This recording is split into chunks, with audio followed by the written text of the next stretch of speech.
Selamat pagi Bapak Ibu Jemaat GKMI Bandung. Kita bertemu lagi di hari Minggu ini, tanggal 5 April 2020. Di minggu ini kita mau juga bersama-sama beribadah, memuji dan memuliakan Tuhan. Bahkan juga minggu ini dikenal dalam kalender gerejawi sebagai Minggu Palmarum. Minggu ketika Tuhan Yesus masuk ke kota Yerusalem, umat bersorak-sorai menyambutnya. Tetapi pada hari berikutnya, beberapa hari kemudian, Yesus yang disambut dengan Hosana, Hosana itu berubah menjadi salibkan dia, salibkan dia. Karena itu mari kita juga boleh menghayati peristiwa ini, dengan juga boleh datang kepada dia dalam ibadah minggu kita pada saat ini. Karena itu saya mau mengajak kita untuk juga boleh mempersiapkan hati dan pikiran kita untuk merenungkan firman Tuhan. Dan kita akan siapkan hati dan pikiran kita dengan menaikkan pujian yang berkata, kekuatan di hidupku, ajaib kau Tuhan.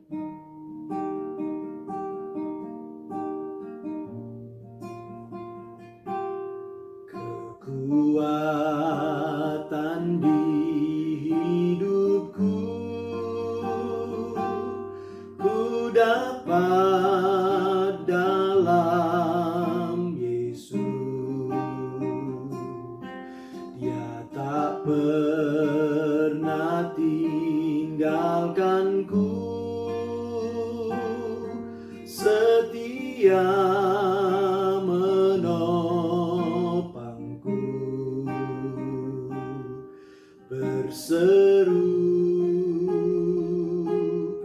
berharap dalam Yesus.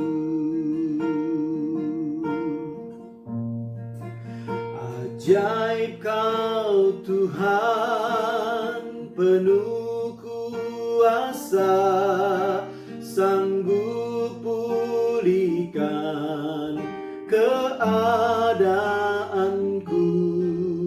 Dalam tangan-Mu seluruh hidupku tak akan goyah selamanya. Ajaib kau Tuhan, penuh kuasa, sanggup pulihkan keadaanku. Dalam tangan-Mu seluruh hidupku tak akan goyah selamanya, tak akan goyah selamanya.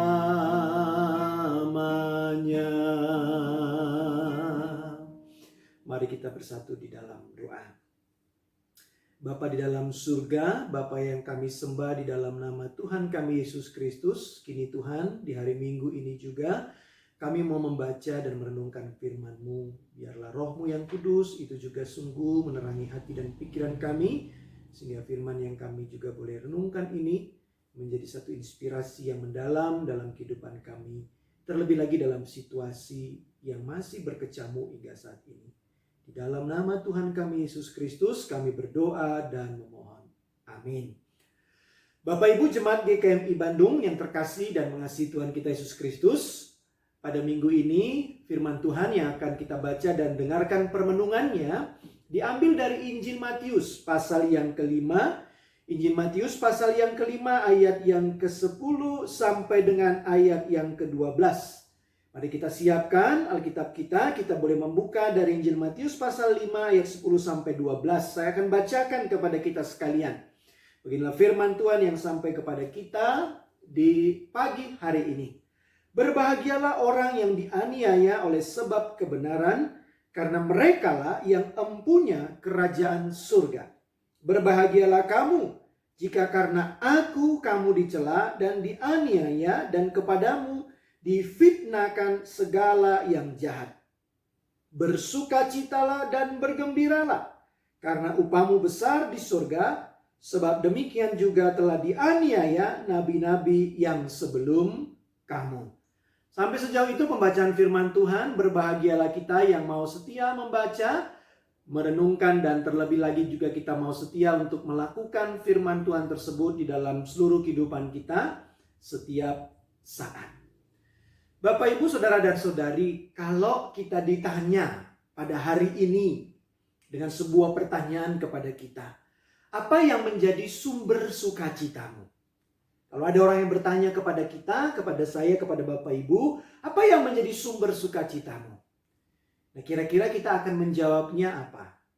Nah, Bapak Ibu, kalau saya boleh merenungkan pertanyaan ini, maka biasanya kita akan menjawab bahwa kita akan bersukacita itu biasanya itu akan selalu diseputar ketika ada dalam bentuk materi-materi atau kebendaan-kebendaan yang boleh terpenuhi di dalam kehidupan kita. Bahwa saya bisa bersukacita ketika saya memiliki ini, ketika ada ini, ketika punya ini, ketika cukup dengan semua yang ada dalam kehidupan saya, ketika semua yang saya perlukan ada, tidak kurang sedikit pun, maka itulah yang menjadi sumber sukacita saya. Lalu ditanya kembali, kalau begitu apa yang menjadi sumber kesukacitaanmu? Maka kita akan bisa menjawab juga bahwa seringkali manusia itu akan merasa tidak sukacita ketika tidak ada yang menjadi keinginan atau harapannya itu ada dalam hidupnya. Ketika hidupnya susah, ketika tidak punya ini, ketika tidak ada itu, ketika situasi sedang tidak cocok dengan dirinya, maka seringkali kita berkata sukacita kita hilang. Tetapi Bapak, Ibu, serta saudara dan saudari, apakah memang benar? Apakah memang bahwa selalu sumber sukacita dalam kehidupan kita sebagai umat manusia itu selalu identik atau selalu didasarkan dengan ketika kita dipenuhi dengan segala materi, dipenuhi dengan segala keinginan-keinginan kita, maka kita baru bisa kita katakan, saya bersukacita. Ketika saya melihat hal ini, saya ingat dengan sebuah lagu rohani Bapak Ibu yang berjudul Count Your Blessing atau Hitung Berkatmu. Saya mau nyanyikan sebagian daripada bagiannya. Pujian ini sangat menarik Bapak Ibu. Count Your Blessing atau Hitung Berkatmu. Dikatakan seperti ini pujiannya. Bila topan keras melanda hidupmu, bila putus asa dan letih lesu, berkat Tuhan satu-satu hitunglah. Kau niscaya kagum oleh kasih-Nya. Berkat Tuhan mari hitunglah. Kau kan kagum oleh kasih-Nya. Berkat Tuhan mari hitunglah. Kau niscaya kagum oleh kasih-Nya. Bapak Ibu, pujian ini mau mengajarkan tentang apa kepada kita? Bahwa kalau kita dalam hidup kita ini dengan tenang, dengan kita coba duduk diam, melihat semua yang ada dalam kehidupan kita, dan di dalam ketenangan itu kita coba menghitung semua berkat Tuhan. Count your blessing, hitung berkat Tuhan dalam kehidupan kita. Nah, menghitung berkat Tuhan ini bukan bicara hanya tentang materi, tentang apa yang ada, tentang semua yang kita miliki. Tetapi coba kita hitung dalam segala topan tadi dikatakan ketika kita putus asa, letih lesu, coba hitung berkat Tuhan. Maka ketika kita dengan tenang menghitung semua itu, maka sesungguhnya kalau saya boleh merenungkan, tidak ada alat yang mampu untuk menghitung berkat Tuhan itu. Kenapa? Karena begitu banyaknya berkat Tuhan yang selalu datang dalam kehidupan kita. Karena begitu luar biasanya berkat Tuhan itu mengalir dalam kehidupan kita. Tidak akan bisa kita hitung satu persatu. Begitu luar biasa banyaknya berkat Tuhan itu datang kepada kita. Nah Bapak Ibu, kalau kita bisa memiliki sikap hidup seperti itu, dengan tenang menghitung, tidak hanya melandaskan bahwa sukacita kita itu hanya dalam hal kepemilikan, maka kita akan selalu hidup penuh dengan sukacita. Kenapa? Karena sukacita kita bukan berdasarkan kepada keadaan atau materi, tapi karena kita boleh melihat bahwa Allah selalu menyertai kita. Dalam mungkin kehampaan hidup kita, dalam mungkin segala sesuatu yang kurang dalam hidup kita, tetapi kita melihat ada Tuhan yang selalu menyertai kehidupan kita, maka sukacita kita tidak akan pernah hilang dalam kehidupan kita. Bapak Ibu yang terkasih di dalam Tuhan kita Yesus Kristus, minggu ini adalah Minggu Palmarum. Minggu yang kembali saya mau katakan mau mengisahkan tentang Yesus yang memasuki kota Yerusalem pada waktu lampau. Nanti Bapak Ibu bisa lihat itu di dalam Matius pasal 21 ayat yang pertama sampai dengan ayat yang ke-11. Singkat cerita saya mau katakan Minggu Palmarum ini adalah kisah bahwa pada saat itu daun palem itu dilambaikan. Kain itu dibentangkan di kota Yerusalem. Lalu sorak-sorai itu dikumandangkan. Berkata, Hosana bagi anak Daud, diberkatilah dia yang datang dalam nama Tuhan. Hosana di tempat yang maha tinggi. Umat manusia pada saat itu sepertinya begitu luar biasa bersukacita dan gembira dalam menyambut Yesus. Sukacita mereka meluap. Yesus yang disambut tadi bagaikan seorang raja. Sorak-sorai gegap gembita dimunculkan. Ada sepertinya kebahagiaan yang begitu luar biasa dalam diri umat pada saat itu.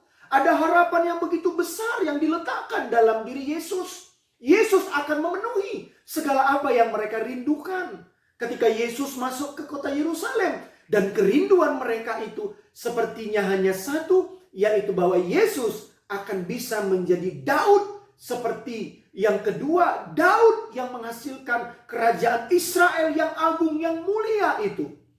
Ada sebuah kerinduan, sukacita mereka meluap dengan harapan bahwa Yesus akan menjadi Raja Daud jilid kedua yang akan bisa memulihkan kembali keadaan kehidupan bangsa Israel. Tapi Bapak Ibu, ini yang menjadi sumber sukacita mereka itu, apakah sumber sukacita mereka itu berlanjut menjadi sukacita yang selalu abadi dalam hidup mereka? Ternyata Bapak Ibu, kalau kita membaca terus-menerus dalam kisah Injil itu, kita menemukan bahwa mereka yang tadi bersorak-sorak itu, pada beberapa hari kemudian akan berubah kata Hosana mereka itu dengan berkata, salibkan dia, salibkan dia. Sukacita yang ada dalam diri mereka menjadi kebencian. Karena apa? Karena kenyataan, harapan yang diletakkan dalam diri mereka bahwa sukacita itu sesuai dengan harapan mereka tidak terwujud dalam diri Yesus. Yesus bukanlah Raja Daud. Mereka kecewa. Sepertinya Yesus yang mereka harapkan itu, yang mereka pikirkan dan idam-idamkan, tidak seperti apa yang mereka harapkan. Mereka kecewa lalu berpaling daripada Yesus. Bahkan mereka berkata, salibkan dia, salibkan dia. Itulah yang kita ingat dan kenang nanti pada minggu-minggu berikutnya, pada hari-hari berikutnya dengan peristiwa Jumat Agung. Memang pada saat ini ada sebuah rasa kegetiran juga dalam hati kita karena kita tidak bisa merayakan peristiwa agung, peristiwa mulia dalam hidup beriman kita pada saat ini, yaitu Paskah, Jumat Agung, Paskah. Kita tidak akan bisa merayakan. Sepertinya sangat besar kemungkinan kita tidak bisa merayakannya di gedung gereja bersama-sama, bersekutu bersama. Tapi apakah dengan demikian juga sukacita boleh hilang dalam hidup kita? Nah Bapak Ibu Saudara dan Saudari, terlepas daripada semua itu, saat ini juga dalam situasi kehidupan kita yang memang belum begitu jelas karena virus COVID-19 ini masih ada, masih merajalela sepertinya menguasai seluruh muka bumi ini. Bahkan juga Bapak Ibu, jemaat GKMI Bandung, sangat patut juga saya duga sekali bahwa situasi seperti ini tidak ada satu orang pun yang sepertinya terbebas dan bahkan juga tidak mendapatkan dampak daripada situasi virus COVID-19 ini. Apalagi Bapak Ibu, satu hal yang pasti sekali saya yakin, situasi ini sangat membawa imbas, bukan hanya dalam hal kesehatan kita, tetapi membawa imbas yang sangat luar biasa, yaitu juga di dalam hal perekonomian kita. Keluarga kita juga mengalami imbas yang begitu luar biasa. Bahkan saya juga meyakini juga sepertinya ada keluarga-keluarga jemaat yang saat ini mengalami terjun bebas di dalam hal keuangannya. Terjun bebas di dalam hal keuangannya. Mungkin mereka berkata, jangankan mikir mau makan, jenis makanan apa esok. Bahkan mungkin saat ini sudah banyak orang berkata, mikir masih bisa makan esok saja sudah menjadi sebuah tanda tanya besar. Tapi bukan hanya orang-orang yang dalam ekonominya yang sulit juga seperti itu. Semua materi orang yang juga memiliki saat ini juga sepertinya tidak lagi menjadi sumber bahagia. Ketakutan akan kena virus dan sebagainya. Walaupun punya ini dan punya itu, ternyata semua itu tidak menjamin 100% untuk bisa terbebas dari semua situasi kehidupan yang saat ini. Kehidupan menjadi sangat pasif. Kehidupan menjadi sangat berhenti sepertinya. Ketakutanlah yang melanda dalam kehidupan kita. Kecewa, bahkan juga akhirnya bisa memunculkan ketidakbahagiaan dalam kehidupan kita. Tapi apakah itu sesungguhnya harus terjadi di dalam kehidupan orang-orang percaya, anak-anak Tuhan, orang-orang yang beriman? Sesungguhnya Bapak Ibu, sukacita walaupun saat ini kita sedang ditekan, walaupun saat ini kita merasa hampa, kita merasa tidak jelas tentang semasa depan kehidupan kita. Tetapi saya mau katakan sesungguhnya kita sebagai anak-anak Tuhan, orang-orang yang percaya, sukacita kita harusnya tidak hilang. Nah, bagaimana supaya sukacita kita tidak hilang dalam tekanan yang seperti ini, dalam situasi yang seperti ini? Maka tidak ada jalan lain ketika pola pandang hidup kita itu harus diubah. Pola pandang hidup kita diubah. Seperti pujian tadi, count your blessing. Hitung berkatmu, hitung berkat Tuhan dalam kehidupan ini.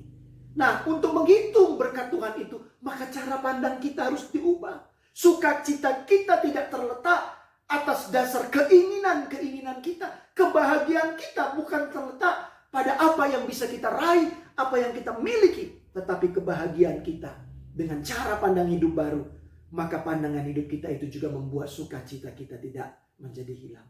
Nah, bagaimana pandangan hidup yang harus diubahkan? Tidak ada jalan lain juga Bapak Ibu, supaya kita sebagai anak-anak Tuhan diminta untuk tidak menjadi serupa dengan dunia ini. Tetapi mau menjadi seperti apa? Tentunya mau menjadi seperti Kristus. Menjadi seperti Kristus. Nah, Bapak Ibu jemaat GKMI Bandung, bukankah itu juga yang menjadi visi kita pada tahun ini dan seterusnya?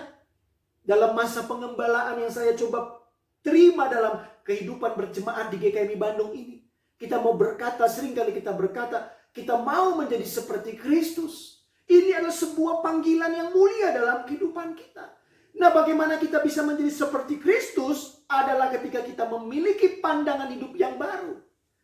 Artinya kita mau menjadikan Kristus itu sebagai titik sentral dalam kehidupan kita.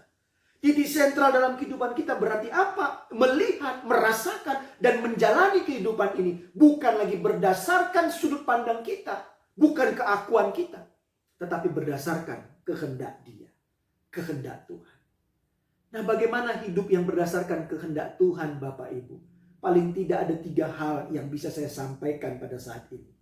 Yang pertama adalah ketika hidup selalu seturut dengan kehendaknya. Tadi di dalam Injil Matius pasal 5 ayat 10 dikatakan, berbahagialah orang yang dianiaya oleh sebab kebenaran, karena merekalah yang empunya kerajaan. Artinya Bapak Ibu, ketika kebenaran Tuhan itu yang menjadi tolok ukur kehidupan kita. Walaupun kita dengan kebenaran itu harus mengalami aniaya, tetapi bagi Tuhan itu adalah sebuah kebahagiaan. Nah, berarti apa? Orang yang hidup dengan kebenaran kehendak Tuhan, maka ia adalah hidup orang yang hidup seturut dengan kehendaknya. Ini yang perlu kita lakukan. Aku bukan aku lagi, tetapi Kristuslah yang hidup di dalam aku. Itulah yang dikatakan oleh Rasul Paulus. Ia tidak lagi melihat apa yang menjadi kebutuhannya. Rasul Paulus walaupun mengalami sakit, ia mampu menyembuhkan orang lain, tetapi ia sendiri harus mengalami penderitaan dalam fisiknya. Tapi dia berkata, justru dalam penderitaannya itulah Kristus semakin dinyatakan. Maka orang yang hidup dengan cara pandang seperti Kristus adalah orang yang pertama, hidup selalu seturut kehendak Tuhan. Yang kedua, orang yang hidup berdasarkan kehendak Tuhan, maka ia yakin juga bahwa di dalam kehidupannya itu ada Allah dalam setiap kisah kehidupannya. Ia yakin bahwa Allah itu tidak pernah meninggalkan dia. Ia yakin bahwa ada Allah yang menyertai kehidupannya. Matius 10 ayat 28 berkata, dan janganlah kamu takut kepada mereka yang dapat membunuh tubuh, Tetapi yang tidak berkuasa membunuh jiwa, takutlah terutama kepada Dia yang berkuasa, baik jiwa maupun tubuh di dalam neraka. Yakin ada Tuhan, tidak takut dengan dunia ini. Kenapa? Karena ia percaya bahwa dalam setiap kehidupan ini ada Tuhan yang menyertai. Beberapa hari yang lalu saya bertemu dengan Pak Danu, ketua majelis kita. Dia bercerita juga tentang filosofi hidup yang pernah ia terima dari ibunya. Ibunya pernah berkata kepada dirinya, kamu gak usah khawatir. Ibunya yang hanya katanya sekolahnya tidak tinggi, bahkan mungkin tidak bersekolah. Dia katakan, ibunya berkata, kamu gak usah khawatir akan hidupmu akan hari esok. Kenapa? Karena ketika Allah melahirkan kamu, artinya Allah telah menyobek mulutmu, membuka mulutmu dan membiarkan kau hidup, maka pasti Allah yang sama juga akan mencukupkan dan memenuhi segala kehidupan. Nah Bapak Ibu, kalau ini kita juga yakin bahwa ada Allah yang selalu menyertai kita. Walaupun mungkin depan kita itu masih menjadi sebuah misteri penuh dengan kegelapan. Tapi di dalam kegelapan yang masih belum jelas di depan kita itu, kita yakin ada Allah dalam hidup kita. Maka kita akan menjadi orang yang berbahagia. Yang ketiga Bapak Ibu, supaya kita hidup berdasarkan kehendaknya, maka kebahagiaan kita itu juga, sukacita kita bukan berdasarkan dengan ketika kita menggenggam, memiliki. Tetapi sumber kebahagiaan, sukacita itu adalah ketika kita juga mau memberi. Dikatakan juga dalam 2 Korintus 8 ayat 14 dan 15. Orang yang mengumpulkan banyak tidak kelebihan. Dan orang yang mengumpulkan sedikit tidak kekurangan. Artinya apa Bapak Ibu?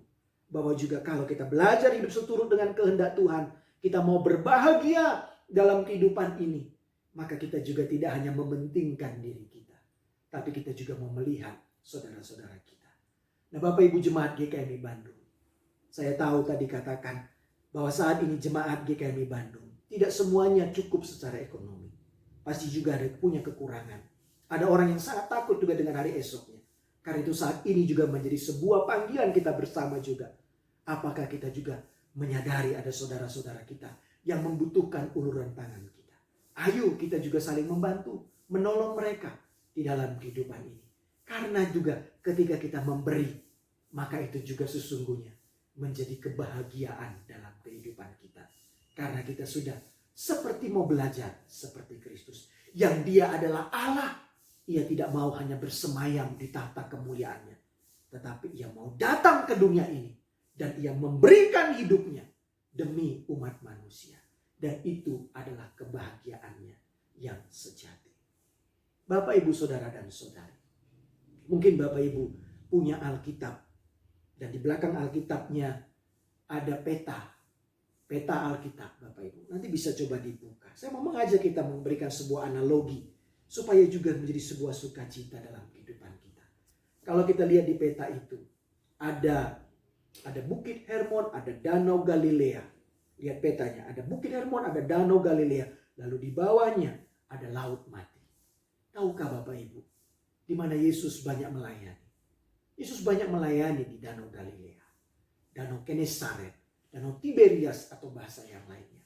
Dan danau ini penuh dengan sukacita yang melimpah. Ikannya begitu luar biasa. Menarik sekali di sana. Saya bersyukur Tuhan boleh izinkan pernah berkunjung ke Israel dan ke tempat itu. Tempat itu begitu luar biasa. Yesus banyak melakukan di sana. Tetapi tahukah Bapak Ibu di bawahnya ada namanya Laut Mati. Saya juga pernah ke sana Bapak Ibu. Di sana kita bisa berenang dan tidak tenggelam. Kenapa? Karena kadar galamnya begitu tinggi. Tidak ada kehidupan sepertinya di laut itu. Nah Bapak Ibu, mengapa itu terjadi? Danau Galilea yang begitu luar biasa. Kenapa? Karena coba kita lihat. Danau itu ketika menerima air dari Bukit Hermon, dari gunung itu, ia tidak menahan dirinya. Ia tidak menahan air itu hanya untuk dirinya. Tetapi ia alirkan melalui sungai Yordan. Lalu air itu masuk ke laut. Dan di Laut Mati itu, air itu berhenti. Ditahan hanya untuk dirinya. Nah Bapak Ibu, supaya kita boleh berbahagia. Ternyata berbahagia itu, bersuka cita itu di tengah-tengah seperti situasi ini. Juga bukan menjadi sebuah kebahagiaan untuk menahan berkat Tuhan. Count your blessing. Hitung berkatmu. Mungkin juga yang kita berkekurangan, jangan juga kita sampai mengingkari Tuhan. Tapi yakin Tuhan masih ada bersama dengan kita. Dan tebarkan senyummu juga. di dalam segala kehampaan hidupmu. Dan kita yang masih punya berkat, jangan hanya pikirkan diri kita sendiri, tapi berikan juga itu berkat kepada Tuhan. Selamat hari Minggu, selamat merayakan kasih Tuhan, dan biarlah kita tetap menjadi orang-orang yang selalu berkata, Hosana, Hosana, diberkatilah dia yang datang. Bukan berkata kepada Tuhan, salibkan dia, salibkan dia. Karena kita telah merasakan kebahagiaan yang sejati di dalam Tuhan Yesus Kristus. Tuhan Yesus memberkati kita. Amin. Mari Bapak Ibu, kita akan masuk dalam doa syafaat. Kita mau naikkan juga doa-doa syafaat kita kepada Tuhan. Dan sebelumnya kita akan naikkan pujian yang mau mengantar kita, yang juga mau mengingatkan kepada kita bahwa kita memiliki Tuhan. Tuhan yang bukan jauh, tetapi Tuhan yang dekat dalam hidup kita. Bahkan ia Tuhan yang hanya sejauh doa.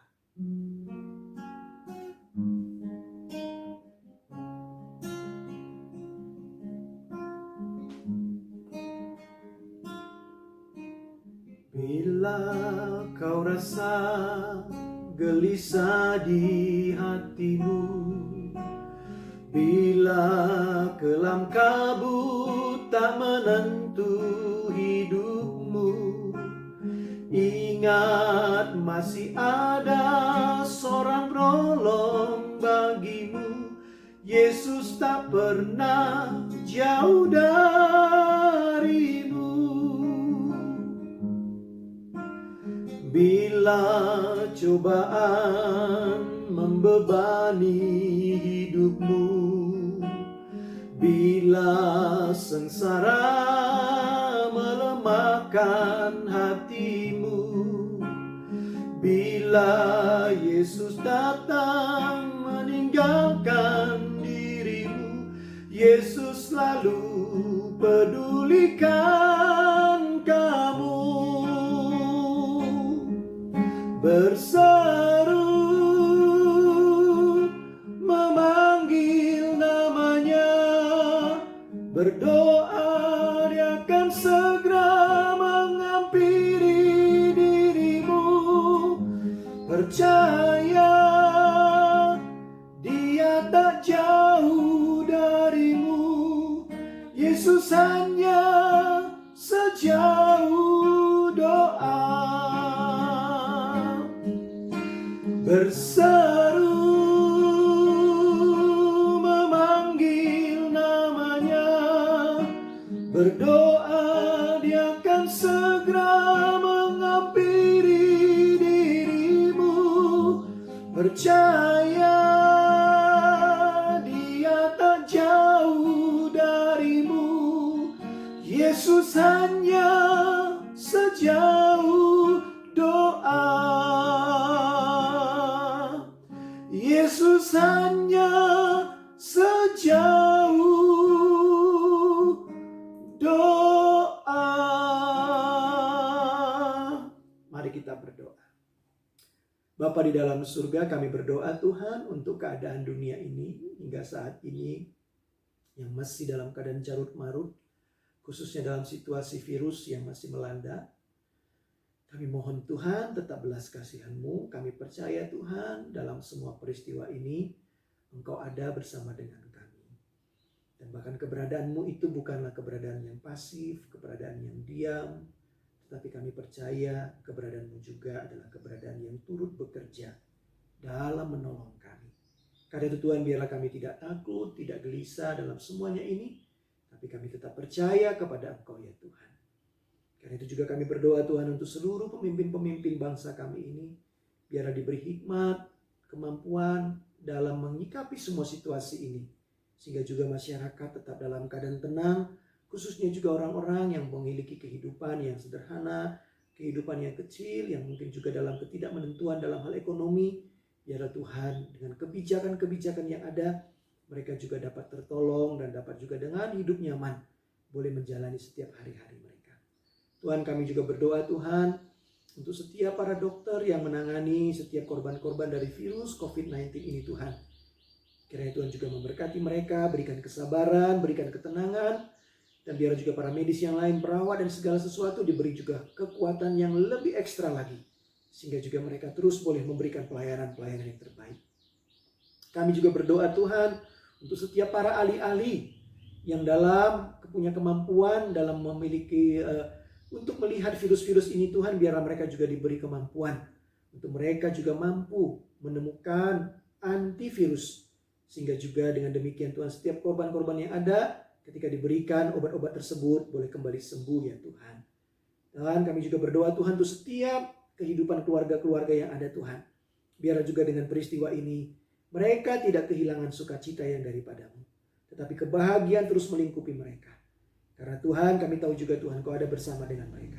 Dan Kau juga akan bergerak menolong mereka juga Tuhan dengan menggerakkan seluruh umat-Mu Tuhan untuk saling bertolong-tolongan dalam menanggung setiap beban yang ada, sehingga juga meringankan segala pergumulan-pergumulan mereka ya Tuhan. Terima kasih Tuhan Yesus, terima kasih. Kami juga berdoa Tuhan untuk jemaat GKMI Bandung, dimanapun mereka berada pada saat ini. Tuhan juga kiranya berkenan memberkati. Secara khusus juga Tuhan kami berdoa Tuhan untuk Abah Dudi Tuhan yang juga dalam keadaan sakit ya Tuhan. Biarlah Tuhan kami percaya Tuhan juga bilur-bilur-Mu itu juga sungguh akan menjadi bilur-bilur yang menyembuhkan ya Tuhan. Karena itu kami berkatakan di dalam nama Tuhan Yesus, biarlah Tuhan juga akan menjamah kekasih hati kami ini, Abah Dudi ya Tuhan. Sehingga ia boleh kembali sembuh seperti sedia kala. Boleh kembali membawa keceriaan dalam persekutuan umat-Mu di GKMI Bandung. Terima kasih Tuhan, kami serahkan juga Tuhan untuk Paskah, untuk Jumat Agung dan Paskah ya Tuhan. Yang pada tahun ini Tuhan dirayakan tidak bisa bersama-sama di gedung gereja. Tapi kami percaya Tuhan, momentum itu tidak akan berkurang nilainya dalam kehidupan kami. Karena kami tahu Tuhan, Engkau sungguh telah menjadi Allah yang lahir ke dunia ini, Allah yang mati dan bangkit demi menebus segala dosa-dosa kami. Terima kasih Tuhan Yesus, terima kasih. Inilah doa syukur kami, inilah ungkapan syukur kami yang kami naikkan ke hadirat-Mu ya Tuhan. Di dalam nama Tuhan kami Yesus Kristus, kami berdoa, memohon, dan berserah penuh kepada Engkau ya Tuhan. Terima kasih Tuhan Yesus, terima kasih. Bapak, Ibu, Saudara, dan Saudari Jemaat GKMI Bandung, kini arahkanlah hatimu kepada Tuhan Allah-Mu. Dan biarlah engkau tetap percaya, tetap merasakan kebahagiaan di dalam Tuhan. Karena itu, terimalah berkat Tuhan. Tuhan berada di atasmu untuk mencurahkan rahmat-Nya. Tuhan berada di depanmu untuk memimpin engkau dalam kebingunganmu. Tuhan berada di sampingmu untuk menghibur engkau dalam kesedihanmu. Tuhan berada di belakangmu untuk mendorong engkau dalam kelesuhanmu. Tuhan berada di bawahmu untuk menopangmu tak kala engkau jatuh. Tuhan berada di dalammu untuk memberi engkau damai sejahtera yang melampaui segala akal pikiran. Dan kiranya Sang Tritunggal Maha Kudus mengurungmu dalam cinta, kesetiaan, dan anugerah, sehingga hidupmu mencerminkan salib Kristus. Amin. Selamat hari Minggu, selamat menjalani kehidupan ini, dan jangan hilang kebahagiaan kita, tapi tetaplah bersuka cita di dalam Tuhan Yesus. Tuhan Yesus memberkati seluruh jemaat GKMI Bandung. Amin.